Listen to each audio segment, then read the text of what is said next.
कुछ लोगों को आपके कार्यकर्ताओं को कल मेरठ में आप ये समझिए, आप पहली बार बोल रहे हो जिस पार्टी की रैली है उसके कार्यकर्ताओं को, उसके नेताओं को डिटेन कर लिया गया।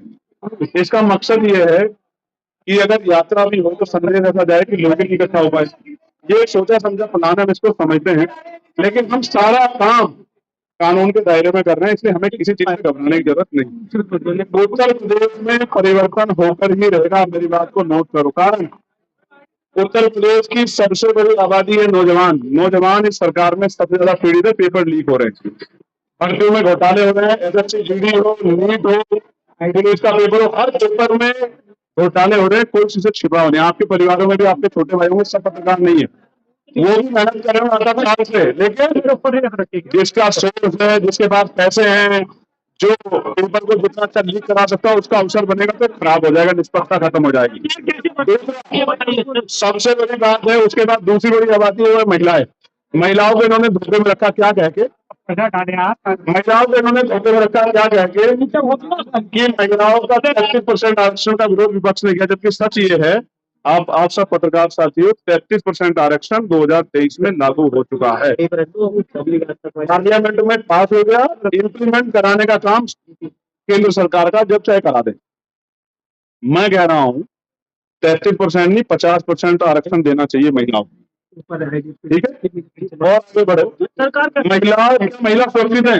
हम मेरठ में बात करेंगे, हम नहीं जाए पूरे प्रदेश में। मेरठ की वो जो नेशनल प्लेयर थी, एथलेटिक में थी, कितने दिन बाद, अनुष्का पाल कितने दिन बाद मिली डेड बॉडी?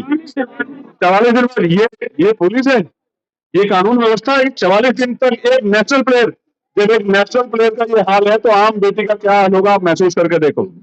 मैं फिर आपसे कह रहा हूं, राजनीति एक तरफ है, लेकिन वास्तविकता में अगर सच्चाई को देखोगे तो कानून व्यवस्था के नाम पे किसी की चूड़ी टाइट करना, किसी की गोली मारना, कहीं बुलडोजर चलाना, इसके अलावा जमीन पर कुछ नहीं। 32 पॉइंट आपने दिए हैं, जब आपकी सरकार बनेगी तो आप उस पे करेंगे, क्या मुख्य पॉइंट है और किस तरीके? देखिए, मुख्य पॉइंट ये है, कक्षा 1 से 12 तक की पढ़ाई मुफ्त होनी चाहिए सभी के लिए, उसमें मुनाफा नहीं होना चाहिए। इलाज सभी के बजट में होना चाहिए, इतना आसान होना चाहिए कि इलाज कमी कारण किसी की जान ना जाए।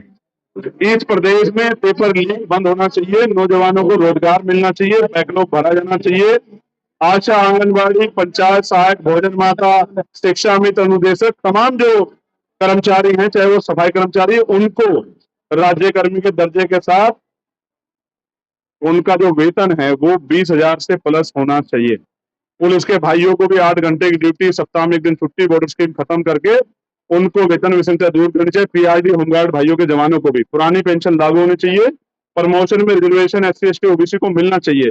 ग्रामीण क्षेत्रों में देखा ना, स्मार्ट सिटी देवबंद भी जब बारिश आती है, मेरठ भी कैसे भर जाता है, आपने देखा नहीं देखा?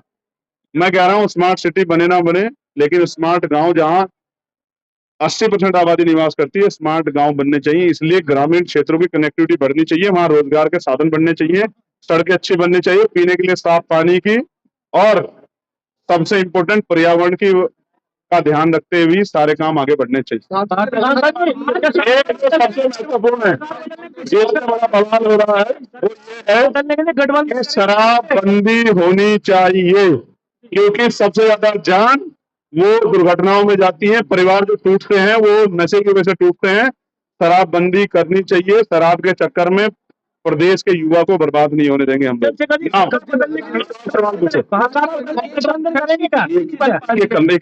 भाजपा अपने आप को सबसे बड़ी पार्टी बताती है और प्रदेश भारतीय जनता पार्टी सबसे जातिवादी पार्टी है। मैं इसका उदाहरण बताता हूँ, उनकी कथनी करने में क्या फर्क है। जब योगी आदित्यनाथ जी मुख्यमंत्री सांसद थे तो 2015 में उन्होंने जाकर जंतर मंतर पे शादी के आंदोलन में क्या कहा कि गाय को राष्ट्र माता का दर्जा मिलना चाहिए, इसके लिए वो मुहिम चलाएंगे। वो मुख्यमंत्री हम कह रहे हैं कि राष्ट्र का नहीं है आप पे ताकत, तो राज्य का दर्जा दे दो।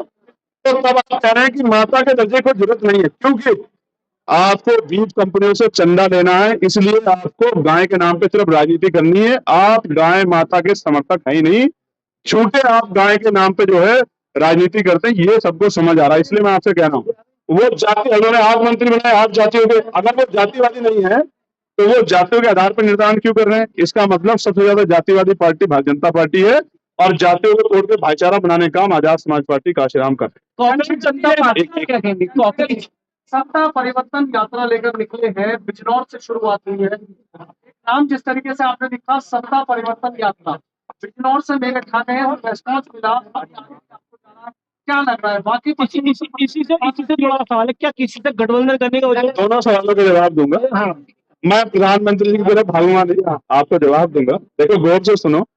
पहली बात आपने कहा सत्ता परिवर्तन यात्रा, कुछ पत्रकार साथी पूछे इसका उद्देश्य क्या है, तो मैं कहता हूं उसके नाम में उद्देश्य है कि हम लोगों को जगाने निकले हैं कि अपने हितों के लिए सत्ता को वो बदले और उसके लिए उनको एकजुट होकर काम करना पड़ेगा, आजाद समाज पार्टी के साथ खड़ा होना पड़ेगा। एक बात, सत्ता परिवर्तन यात्रा से सरकार में भय कितना है, इसका उदाहरण आपने कल बिजनौर में देखा।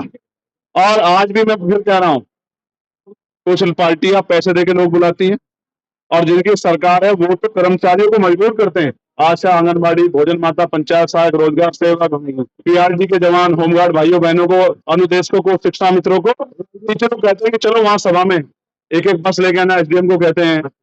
यहाँ लोग इस कड़ी धूप में आज सड़कों पे उत्साह में मिलेंगे। इसका मतलब आजाद समाज पार्टी के कार्यकर्ताओं में उत्साह है अपनी ताकत बनाने का। अब रही गठबंधन की बात, किसी से तो गठबंधन? गठबंधन होगा जनता से, इसलिए की जा रही है यात्रा, वरना बड़ी रैली करके हाथ हिला के निकल जाते। अच्छा, आप जनता से गठबंधन हो, हर व्यक्ति तक हमारी बात पहुंचे, हमारे मुद्दे पहुंचे, जो हमारे बारे में फैलाया गया है उसको असल दिखाई दे कि क्या वास्तविकता में जो फैलाया गया वो सही है, ये जो कह रहा है वो सही है।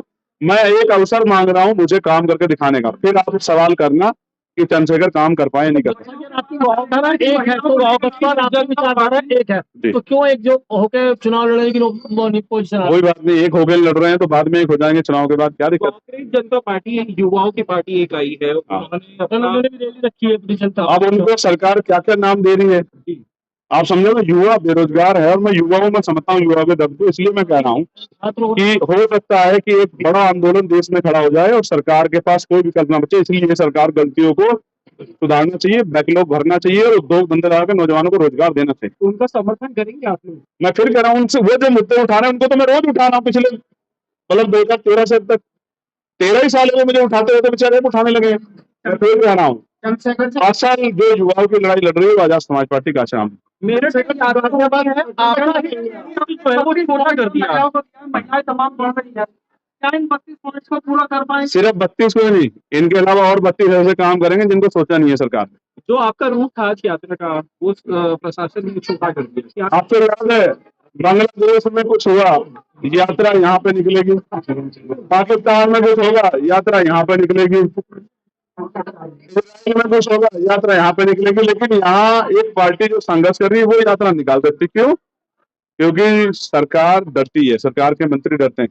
मैं रात रुका था हस्तिनापुर में और रैली है मेरी दक्षिण में, और बाकी जनता ताकतवर है। बीजेपी के गढ़ से चेंज लगाई है? गढ़ तो कोई किसी का होता ही नहीं यार।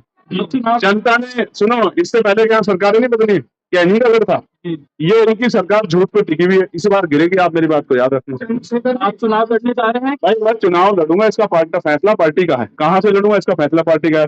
मुझसे कितने लोग पूछ रहे हैं आप हस्तिनापुर से लड़ेंगे, हस्तिनापुर लड़ेंगे। मेरे जैसे व्यक्ति को इतनी पवित्र जगह से लड़ने का मौका मिले पार्टी दे तो मैं क्यों मना करूंगा भाई, आप बताओ। चंद्रशेखर जी, एक सवाल और, पहले आपकी यात्रा को रोकना, आपका ये ऐलान करना कि 8 बजे बड़ा फैसला ले सकते हैं और उसके बाद यात्रा पर आ जाना, क्या ऐसा था लोगों के मन में कि सवाल उठा है कि 8 बजे क्या करने जा रहे हैं? 8 बजे मैं क्या करता, मैं पैदल निकल जाता पूरे प्रदेश में, घर घर जाकर कहता कि ये मुझे मिलने दे रहे हैं आपसे, आप मेरे साथ खड़े हो जाओ, इस सरकार को हम लखनऊ तक छोड़ के आएंगे।